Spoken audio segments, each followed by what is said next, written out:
while Donald Trump tries to pull us backwards. I will remember that Vice President Harris and Governor Walz are fighting for us, while Donald Trump only looks after himself. I know that they will be leaders for all Americans and work so that we have the opportunity not just to get by, but to get ahead. I know that they will trust women to make the decisions for their own bodies and their own future. I know that the Vice President and Governor Walz will lead the compassion to help ease costs, to help relieve student loan debt, and to help Americans thrive. The same cannot be said about Donald Trump and his MAGA allies here in North Carolina, like Mark Robinson. Donald Trump and Mark Robinson have made it clear that they want to rip away our fundamental freedoms, that they think they know better than a woman, and that they will rise our cost of living while cutting taxes for the ultra-wealthy. Donald Trump wants to take us back. But here's the thing, voters. Here's the thing. Young voters know North Carolina is not going back. Say it with me. We are not going back. We are not going back. We're not going back. We're not going back. We're not going back. Thank you. Young people like me are looking for leaders who will take us forwards, not backwards. And by electing Vice President Harris and Governor Walz to lead us is the best thing we can do to protect our rights, secure our democracy, and ensure every folk has the opportunity not just to get by, but ahead. We know that the path to the White House goes straight through North Carolina, and we are up to that challenge. We can meet the moment by making sure we know how to vote, where to vote, and what we need to vote. I'm ready to vote, and I know you are too. Now, ladies and gentlemen, it is my greatest honor to welcome our guest and the next Vice President of the United States, Governor Tim Walz.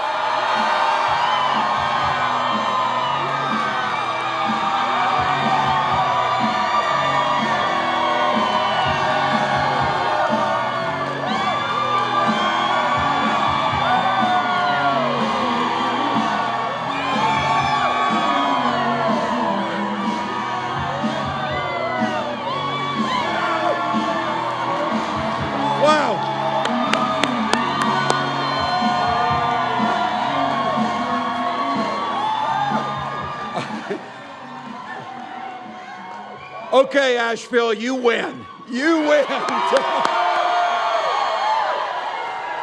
My team just said this is the best rally crowd we have seen, and I think they're absolutely right.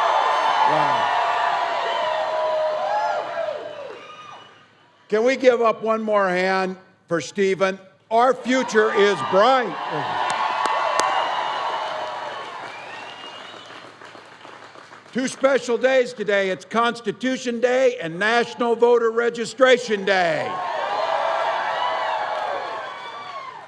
Two things we could probably teach Donald Trump a little more about. So, look, I have to tell you, it's great to be back down here, and I say this on behalf of all Americans. The incredible leadership that comes out of this state, and I just want to say this as a point of personal privilege. Thank you on behalf of the rest of the country for giving us the treasure that's Governor Roy Cooper.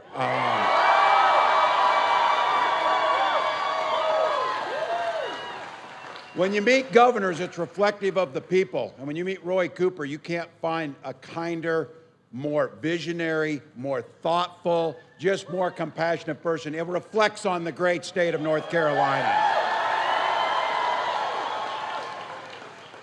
That's why it's going to be really hard to find somebody, but I'll be danged if North Carolina didn't. We need to elect Josh Stein as your next governor.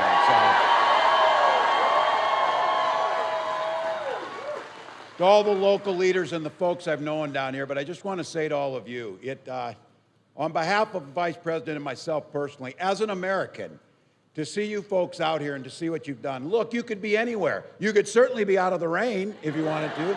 We know you're smart enough to get out of it, but you've chosen not to. But you came here, you've got busy lives, you've got kids coming out of school, you got things to do, it's a Tuesday, but you came here for the very simple, beautiful reason you love this country.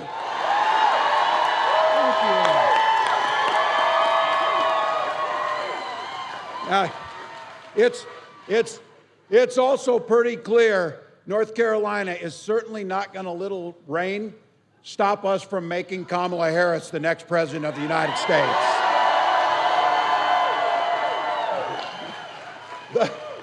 The vice president told me, she said, gee, I got to tell you, Tim, a couple people showed up in Charlotte and Greensboro last week. Just to let all of you know, the rest of the country was looking at those crowds and looking at the enthusiasm in awe of what you were delivering. So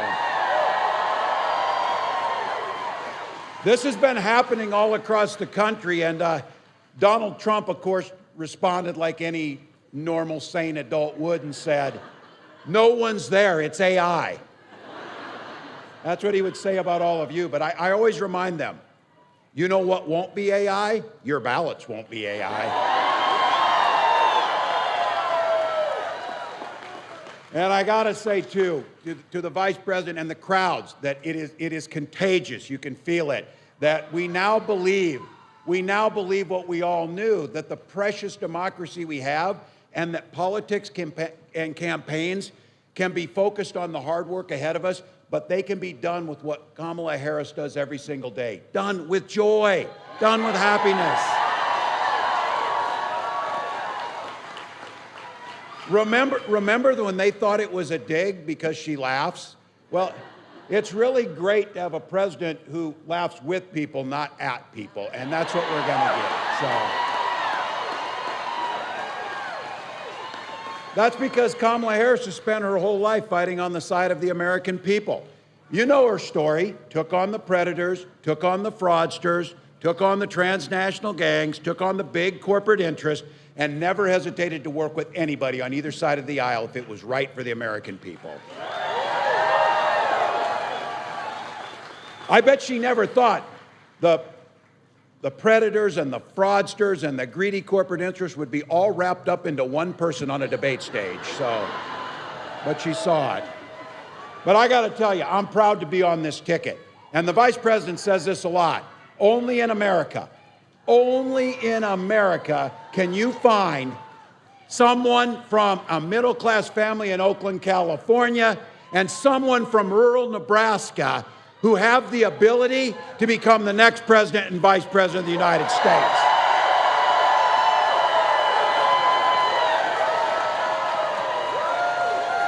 So my guess is some of you know something about small towns. I grew up in a town of 400 people, 24 kids in my high school class, 12 were cousins. I never get away with someone not asking about prom dating on that one either, but, and not one of those kids became a venture capitalist. Imagine that, I don't know. But you know what you do learn growing up, and some of you grew up in small towns and big towns. It's about taking care of your neighbors. It's about looking out for somebody next to you. It's about understanding the common good. We have a saying in Minnesota, when we all do better, we all do better.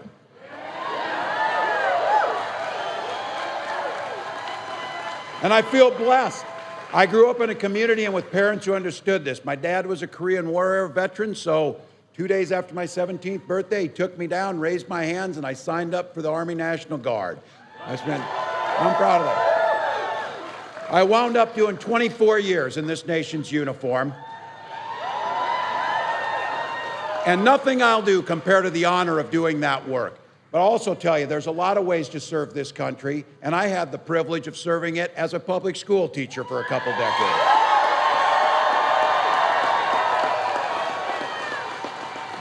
Coached some football, which was good.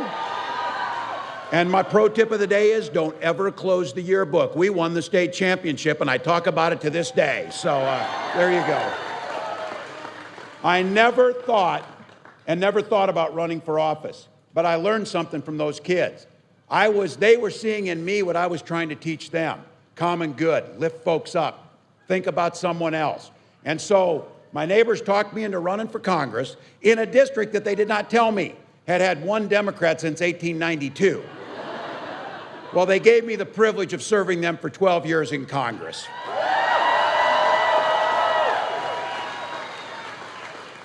And I was consistently ranked as one of the most bipartisan members of that body because I worked on Veterans Affairs. I worked in the Ag Committee.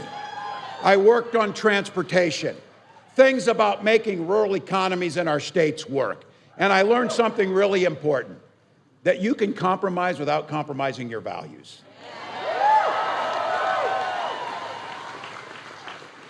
And I know that the vice president learned those things, so it's good that come November, with your help, after she's elected president and I am elected the vice president, we'll take those values to the White House.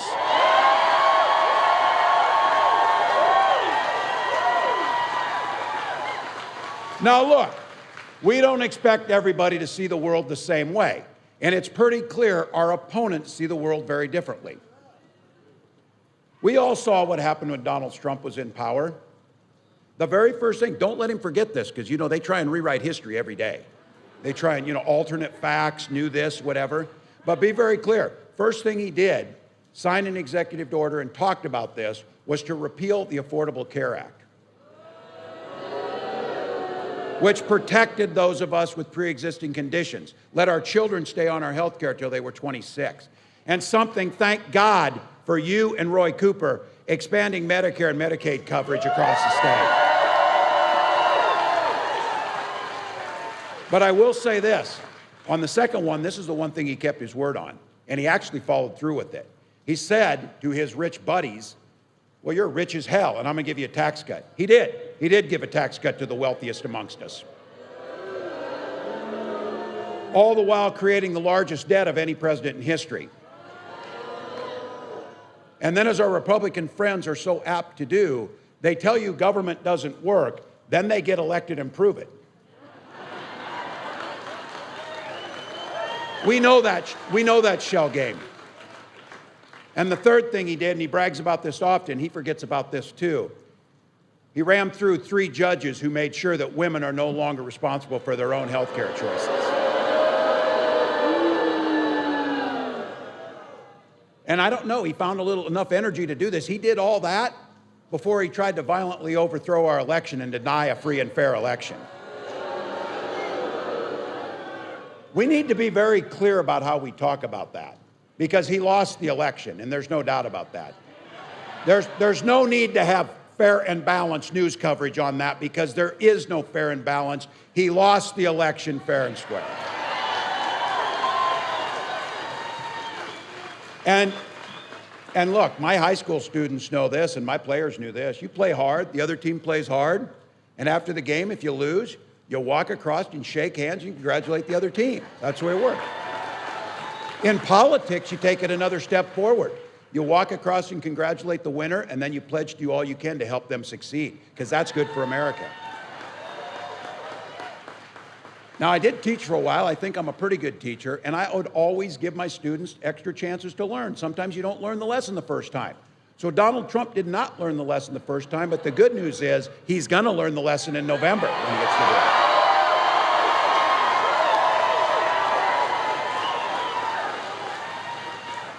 But every once in a while, these guys do surprise me. This last weekend, Donald Trump's running mate, Senator Vance, did a really remarkable thing. He got called out by a fair and free press that are a part of our democracy and fundamental to the freedoms of this country. He got called out by that press about telling vicious, hurtful lies about immigrants. But he did something. He did something. He told the truth. They asked him if maybe it was an accident or he didn't mean it. No, he said, I admit it. I'm willing to create stories to spread fear to drum up support for us. Now, the only thing amongst this group is no kidding, we've been seeing that for years. Yes, but at least they admitted it. At least they admitted it. So you got to ask, What other things are they making up stories about? I think you know. I think you know. The reason you do that is because if you told what you really stood for, no one would vote for you. And that includes the folks who think that, because you know you have your neighbors who are out there. Hell, we have them in our families, don't we know? So, but that's what happens. And I don't really like Donald Trump, but I like what he stands for. Oh, really? Suppressing women's reproductive rights, is that the one you want? Or is it cutting taxes for billionaires while you get screwed in the middle class? Is that the one you like? Or is it ignoring real problems, like our children being shot dead in schools? Is it those things or whatever? So I think for all of us, the truth here, you know who Donald Trump is. You know the pain that he caused. He killed thousands of manufacturing jobs across this state. It doesn't matter how many times he tries to rewrite history, that's a fact and you know it. And then he told us that we needed to not have overtime protections for 280,000 North Carolinians. That's $45 million that didn't go into your pockets, but went into the tax cuts for his wealthy buddies. But here's the thing. I think it's important to know where we came from for where it's at. But I know that people are here, and I know that these young people are excited.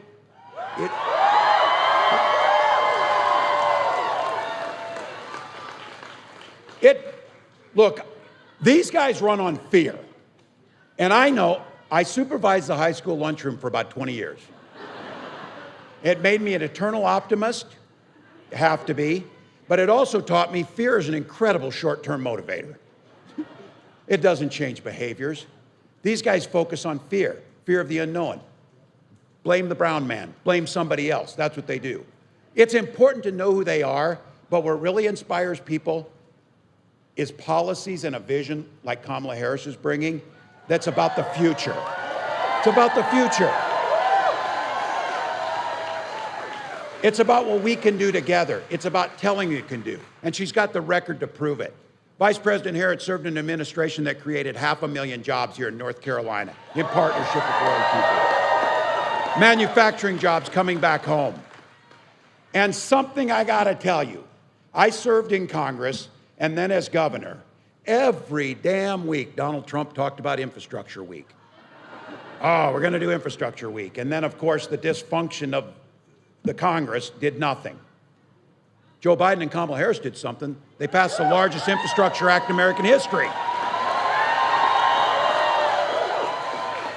And that's real jobs and real work. $10 billion to North Carolina to remove lead pipes from all your homes and your businesses.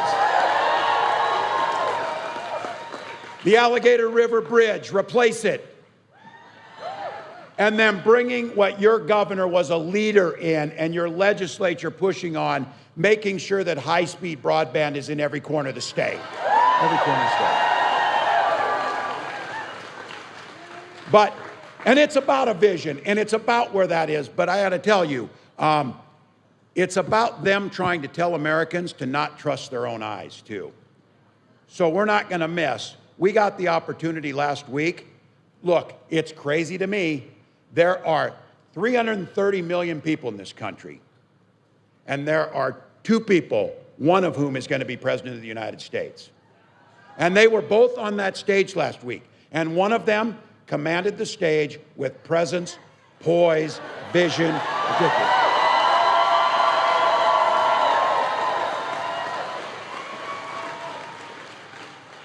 And the other one was a nearly 80-year-old man shouting at clouds, is what it amounted to.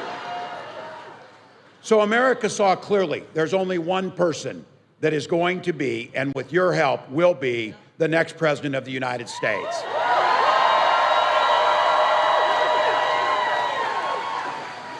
Now, people told me, my God, she did well. She's tough, she's tested, she's ready. And then they would sometimes couldn't help themselves, and they would say, oh, it really surprised me. And I would say, oh. It surprised you that this incredibly talented woman who was a county attorney, an attorney general of the largest state in the country, a United States senator, vice president of the United States, why would you be surprised that she would be able to do that? But I think all of us know Kamala Harris isn't talking about the historic nature of this. She just puts her nose down and does the work. She stays, as we say in the Army, she stays in her lane every single day. And she does. But for us to have her back and to recognize what it means here, look, there are so many people here. There are so many of you who have worked at this for decades to do this that have continued to crack that glass ceiling. Well, cracks in the glass ceiling aren't enough. We need to make sure that that glass ceiling is shattered and Kamala Harris steps through.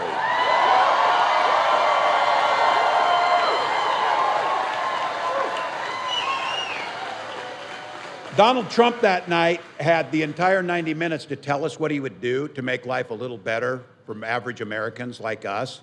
He didn't do a damn thing. Now, I will say this. Again, the teacher in me always wants to find progress. And you know the kid.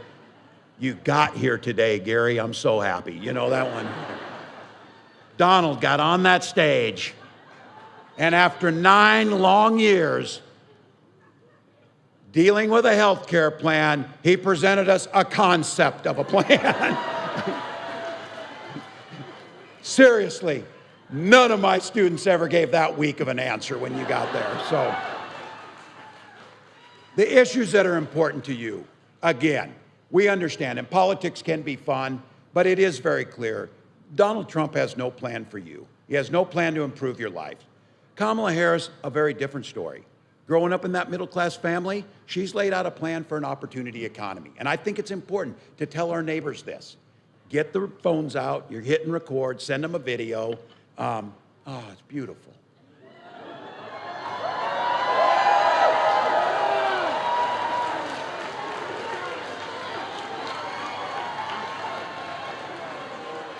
Some of you say, I know why this guy was a good teacher. He identifies with the attention deficit people in this. So, no, it's about being in the moment. You are at a political rally with your neighbors.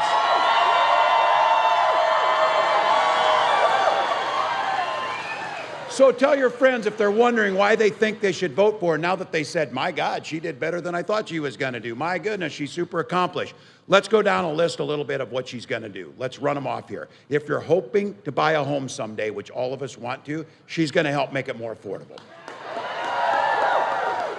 If you're getting squeezed on grocery prices, prescription drugs, she's going to make sure we take on the price gougers and Big Pharma.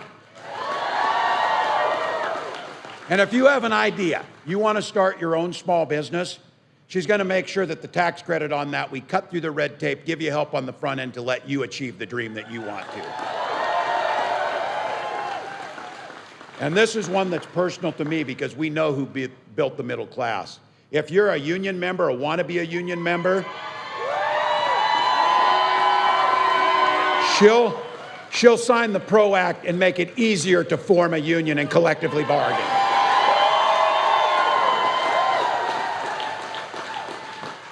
And the biggest thing is you saw it. You saw it in Chicago. You saw us talk about it. Freedom. It's not just a song that she comes out onto the stage, although it's really cool when she does come out on stage to freedom. But we talk about freedom, and that freedom is fundamental. The freedom to live your life the way you choose, not with government interference. And I say this as someone who knows this, and this is a part of the state. You know this too. Republicans used to talk the same way about freedoms. They used to really believe it.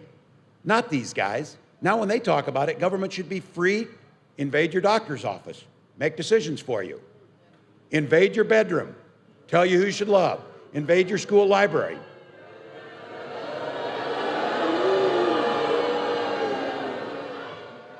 And now, Trump is trying to create this new government entity that will monitor all pregnancies to enforce their abortion bans. And look, these are stories that we hear, and I got to tell you before I go on this, I balk at even mentioning his name, but I was the former chair of the Democratic Governors Association, and winning the governorship in North Carolina is our #1 priority. Because you have Josh Stein, because he's following Roy Cooper, but let's just be honest. Let's just be honest. If you search those 330 million people, you would not find a worse candidate than Mark Robinson.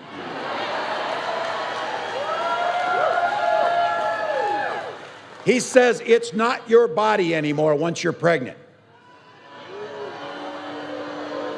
So for your neighbors, friends, daughters, everyone else, you think about this. You really want to have a federal agency run by Donald Trump and J.D. Vance giving a Mark Robinson the authority to monitor your pregnancy? That stuff is so dystopian that Orwell wouldn't even write about it. Trust me. Trust me. But here's the thing. People live their lives differently, and we respect that. You worship the way you want to, love who you want to, take the job you want to. Do that. I might not choose the same thing you do, but the thing we say in Minnesota is, you know what makes things work really well? Mind your own damn business. And this is why I know that's not just Minnesota, that's everywhere. We started the morning with rallies down in Macon, Georgia, where they're fired up and ready to go.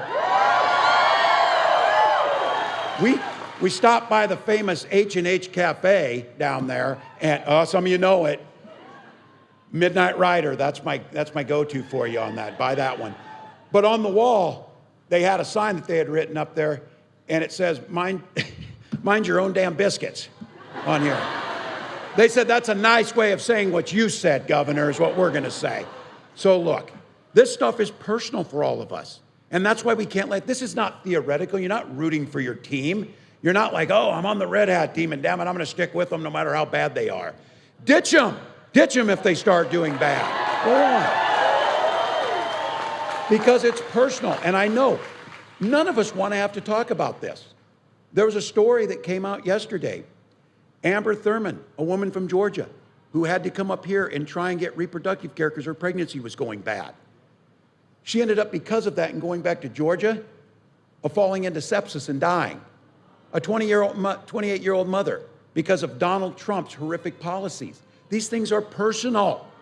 For my family and we weren't able to have children. My wife and I talked about this. And those of you out here have gone through this, or if you know somebody, the hell of infertility. It breaks your soul. You're waiting for the phone calls. They don't come in.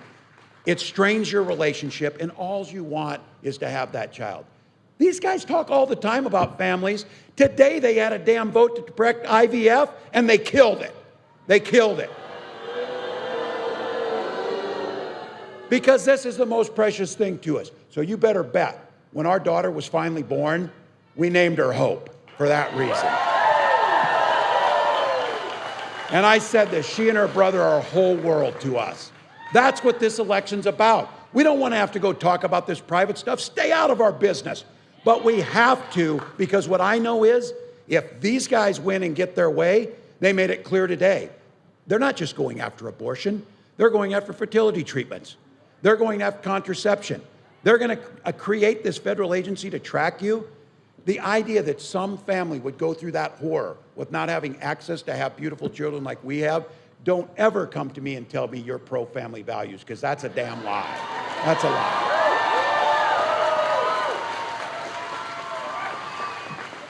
Oh, and by the way, you know what we do after our children are born? We care for them. We provide them meals. We provide them health care. So look, when Vice President Harris talks about freedom, we mean people, not politicians, making those health care choices. Be very clear. We mean education as a ticket to the middle class, not crippling student loan debt. And we mean that our seniors should retire with dignity by strengthening Social Security and Medicare.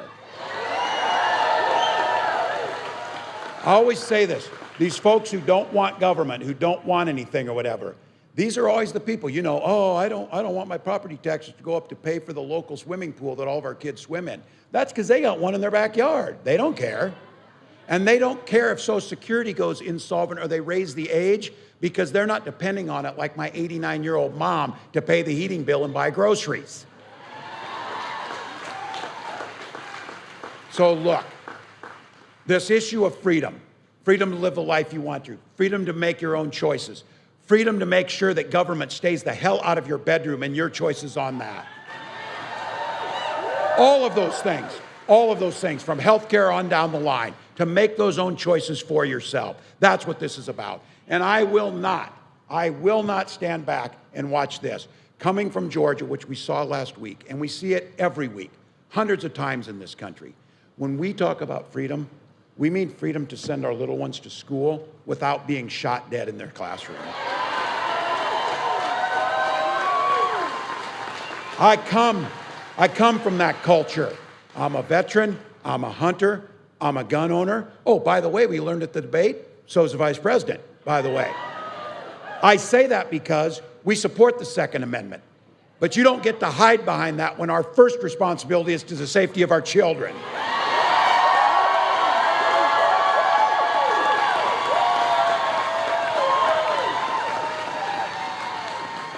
And having been someone who sat in my office with dozens of parents of the Sandy Hook children, as they looked at the picture of my son on my desk and said, our children would have been your son's age. By the way, the Sandy Hook children would have been seniors this year in high school.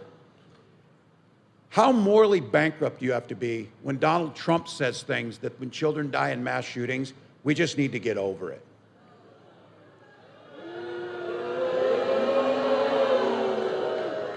And then, and just last week, J.D. Vance told us it was just a fact of life.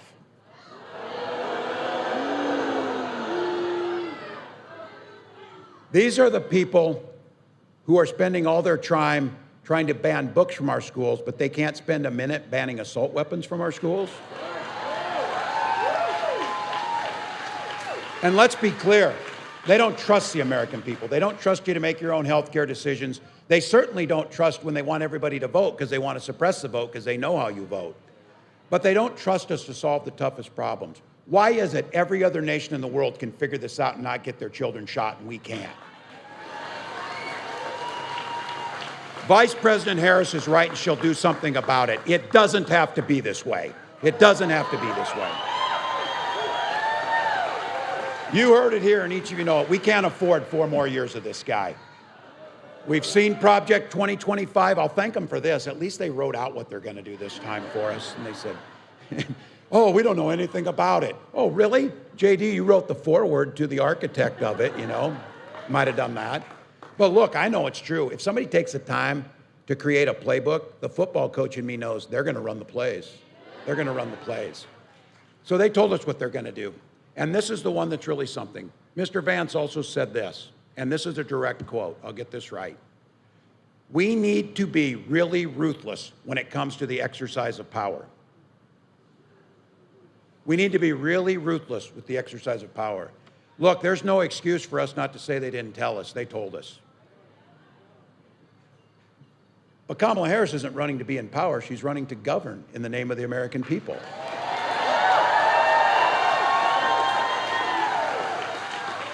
So when they're talking about being ruthless, be very clear, and I trust them on this. This is one that I do. I don't trust him on much, but I trust him on this.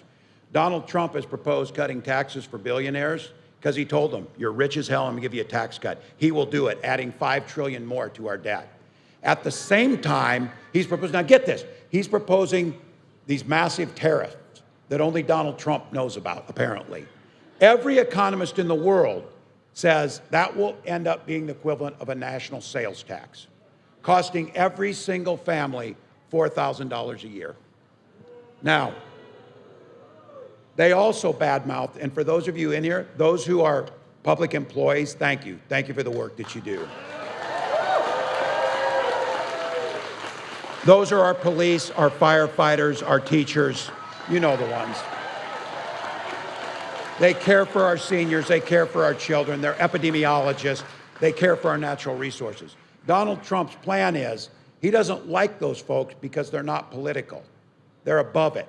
He wants to gut all of those folks and put in only his people.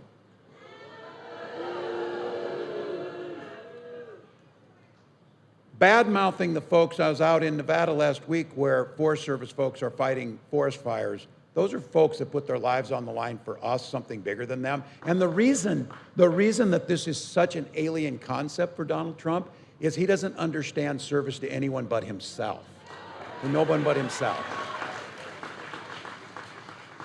So throwing the things out there. They will ban abortion across this country. Now, he said, no, I'll do IVF. Oh, I'll make it, I'll make it free. He was like this, baby for you, baby, and this guy's gonna come to your house pretty soon and promise to give you birthday parties, is when he's in right now. We're in that stage of the campaign because he's sure the hell can't tell you he's gonna cut taxes for billionaires. He sure the hell can't tell you that he's gonna prevent IVF treatments. He can't do any of that. But he is so enamored. He had an opportunity on that debate stage when they asked him to someone he admired, someone globally. Who do you admire that's out there, whatever. There's a lot of people he could have chosen. I think a group he could have chosen were brave young Ukrainians who are on the front lines resisting.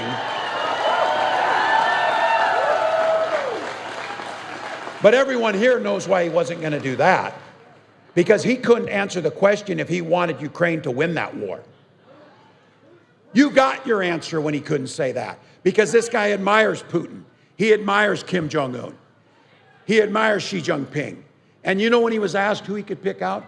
Viktor damn Orban. Viktor Orban. That's the guy you get. And look, here's the thing. He thinks those guys like him. Can you imagine if those four get together when they talk about what a weak and what a sucker Trump is to be played? You know they do it. Oh my God, he's so easy. Just tell him his hair looks nice and he'll give you whatever you want. Just tell him he's handsome and he'll pull out of NATO. That's how it works. What was really great though is you saw how quickly Kamala Harris baited him. Because he would be furious to know this crowd in Asheville is far bigger than he ever got.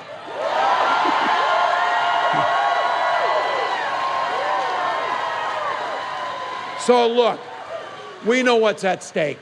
They outsmart him, we know what we get. But bringing it back to the focus of who we are and what Kamala Harris talks about being a president for all Americans, I talk about this often. Two things she says that I just love to hear her say it. It's so simple, but it's beautiful. She says the mark of leadership isn't who you can tear down, it's who you can lift up. Simple. Simple. And then we were getting off a bus at a rally, and it was just her and her husband, Doug, and my wife, Gwen, and I, and this was a few weeks ago, and I'm on the bus, and I'm still like, oh, man, this is so cool to be on the bus with the vice president. And we're going to get out at a rally, and there's a whole bunch of our supporters, and there's folks that aren't our supporters. And I said, it's always nice because you can tell them because they have the same hat on, and you just see them, and they're there. But she turned around and looked at me, and she said, Tim, we work just as hard for the people and their families on this side of the street as we do on this side of the street. And that's what all of us believe.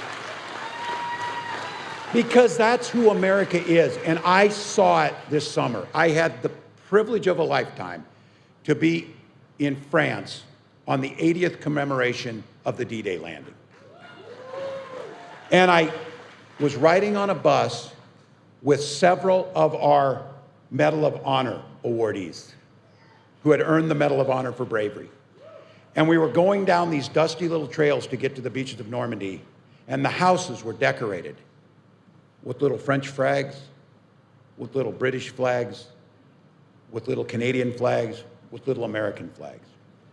To the cemeteries where the sons and daughters of the free nations of the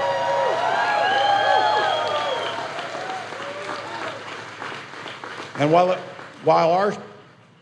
our young warriors died on that foreign beach, they died for the common humanity, the common decency, the common human rights that we all aspire to.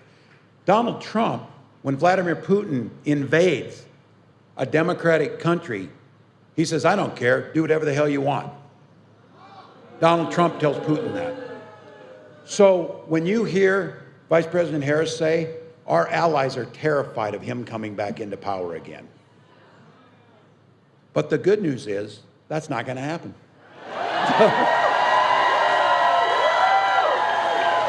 So, we are not going back. I said, I love all the things my wife talks about turning a page. She's an English teacher and all of that. I just like this one. This damn TV show of his has been on too long. Let's just cancel it in November. Let's just cancel it. So, But here's what we get with Kamala Harris. And here's what we get with all of you out here. And people like Stephen and others who are inspired. We've got a new generation of American leadership that's inspiring the rest of the world. So you saw it. Kamala Harris can take care of herself. Our job is to do the blocking and tackling and cover her back. That's what our job is. So this is where I never get too far from being Coach Walz on these things. This is where I'm going to be. Think about it. If everybody here tonight gets just one more person to do a phone bank or a door knock, just one, talk to somebody, one more conversation, have that conversation. I'm trying with all of my relatives, I'm trying with everybody else to make the case that we're in this together. We can chart a new way forward. Hell, I get it. You're out here, you're standing in the rain, you're giving your money, you're knocking on doors, you're doing all that. But my God, what a privilege to fight for the democracy. What a privilege.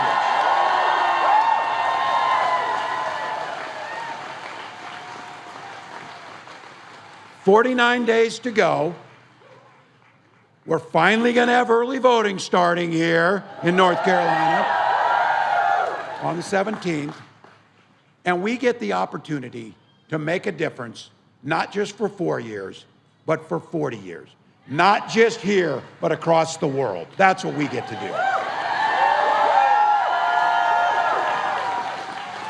So we're in the fight, all gas, no brakes, sleep when you're dead. And as the next president of the United States says, when we fight, we win. When we fight, we win. When we fight, we win. Thank you.